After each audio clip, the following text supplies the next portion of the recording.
Have you ever wondered what animals lurk in the rivers around your area? Well, I had the opportunity with the Nottawasaga Valley Conservation Authority to go electric fishing. I love fishing. When I was younger, it was such a great place to be outdoors, and as I grew up, I actually started a fishing club for kids. We had trophies, we had prizes. It was awesome. We caught some big fish. I had some cool opportunities.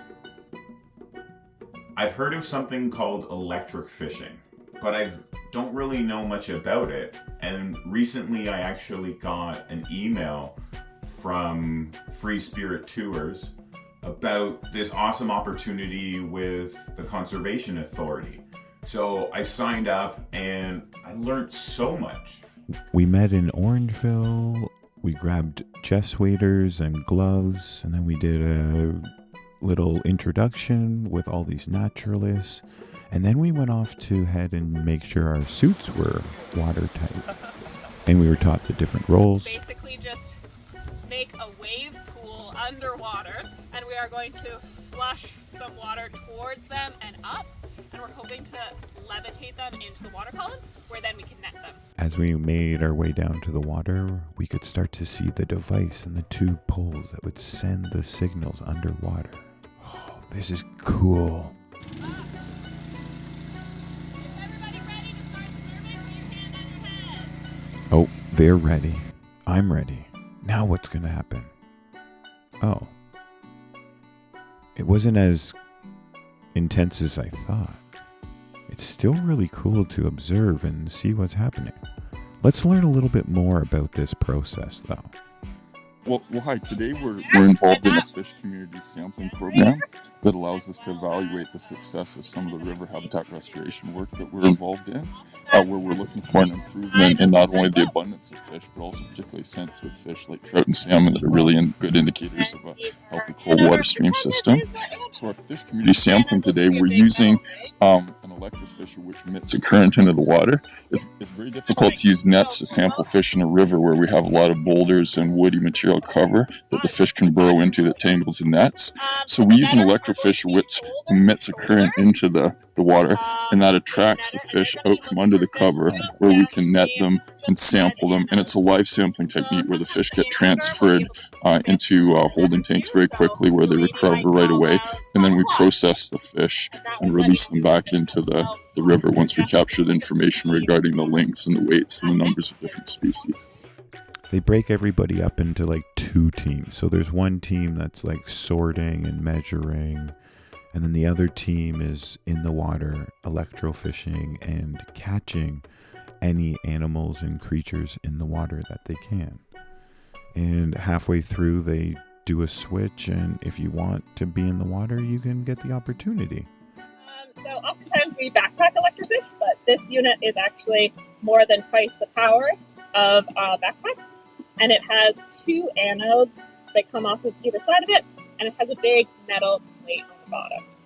So the electricity moves from the big metal plate on the bottom through the water and toward the two anodes, which are the little wands that our staff will be holding, and that completes the circuit.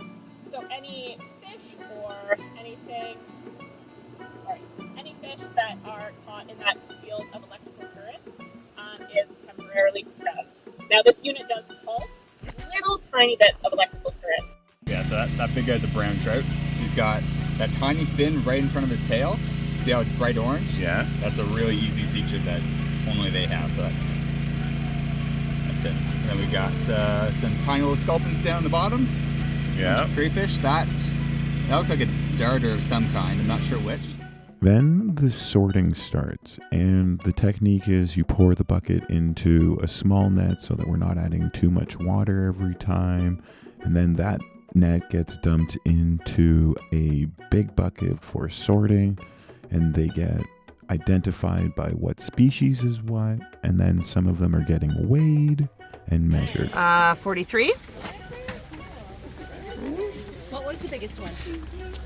Ooh, and weight? What size? There's a 14. A 14-inch. Well, 15.4? So All fish of certain species were being measured. It didn't matter how big or small they were. And some of them were a little bit easier. And there were some awesome other finds that we found along the river. And then it was Group 2's turn to go in the water if they wanted. So that meant I got an opportunity to be a netter. Part of me wanted to be one of the electrical fishers, but I feel that you need to get some training on that. But being a netter, it was awesome. It was way more fun for me being a netter and catching fish than watching the monitors count the fish. What would you enjoy? What would you want to try? Would you try this event? One question that I had was, why are we doing this? And why here specifically? Untouched and pretty undeveloped.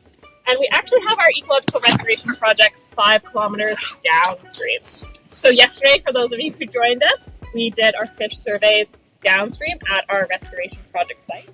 And then we like to pair that with data further upstream. So we're using, in ecological restoration, we call it the reference reach approach, where instead of just trying to turn back the clock and try to figure out those parameters for our restoration project, we're actually looking to where, for a site on the same river or on a nearby river that's experiencing less of the threats.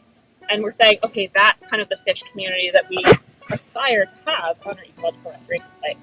So today, we're going to be surveying this population and seeing if it is similar to the downstream site. We've been doing ecological restoration on the Nottawasaga in a really big way for the last 5 years.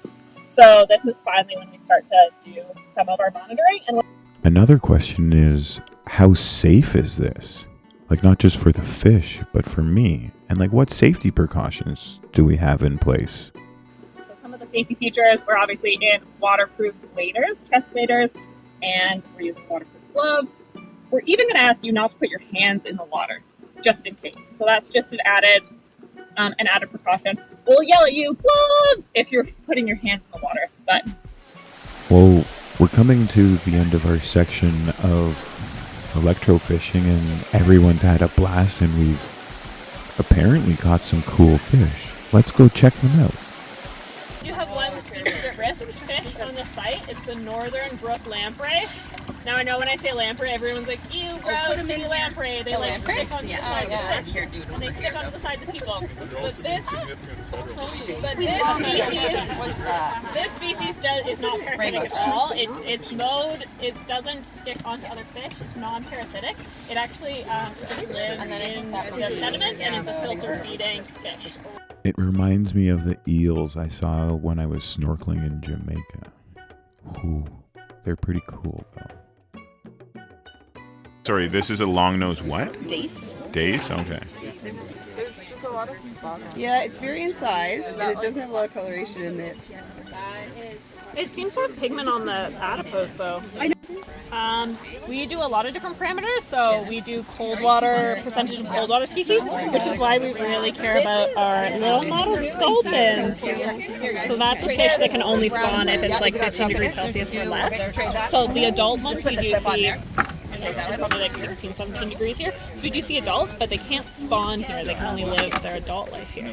They go to the headwaters to spawn. Sometimes you even put 2 fish into the viewer so that you can compare them if you're not sure. So this one is Faxonius virilis, Yeah. and this one is Faxonius propicus. And you can tell that by this right there. Yeah, Cool. by the dark bands. All this information is being recorded. Although to me it just seemed like people were like shouting out numbers, there was someone always recording that number. 3 grams? Rainbow? Yeah. 3 grams rainbow. Okay. Alright. Whoa. I better. Okay. Hold on. I'll do this and then I'll give you a 7. Yeah. 7. So those are dragonfly? Yeah. Or well, Dragonfly. larvae. Yeah, dragonfly nymphs. Yes. Sweet. They will crawl out of their exoskeleton at some point. These are quite large, but they might have a few more to go. Wow. Okay, so here is one of our neat native fish. We have a sucker. Do you see its sucker mouth there? So this is one of our benthic bottom feeders. We absolutely love them. This is a medium-sized one. And probably the best part of the whole day was releasing all of the fish.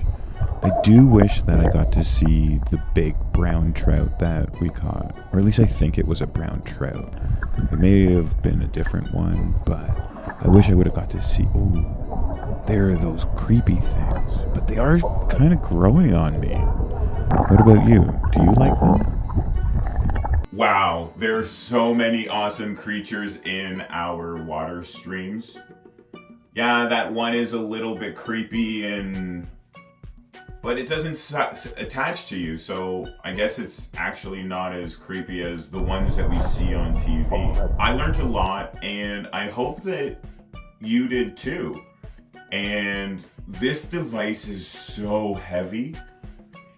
Oh, it takes a team of people to make this work. So how old is this fish? Was it born this year? Is it that little? How do we know It that? was probably born last year. How can you tell that? What's the length on that one? Like 150 mils? As soon as she said that, 120 mil. So that's a class. 7.5. Exactly. Yes, this is 1 year old, so born last year. And this is like such a beautiful example. It still has some of the juvenile markings on it. Those big like thumbprints along are called par marks. And many trout and salmon have those par marks just when they're young. And then it'll probably lose those like next year. It's like spots on a fawn. Yeah. So statistically, that one next May will probably head out for George May to begin. Until next time, stay safe, have fun, and keep enjoying the wildlife. Please check my website for 2 different coloring packages. They're just $1 each.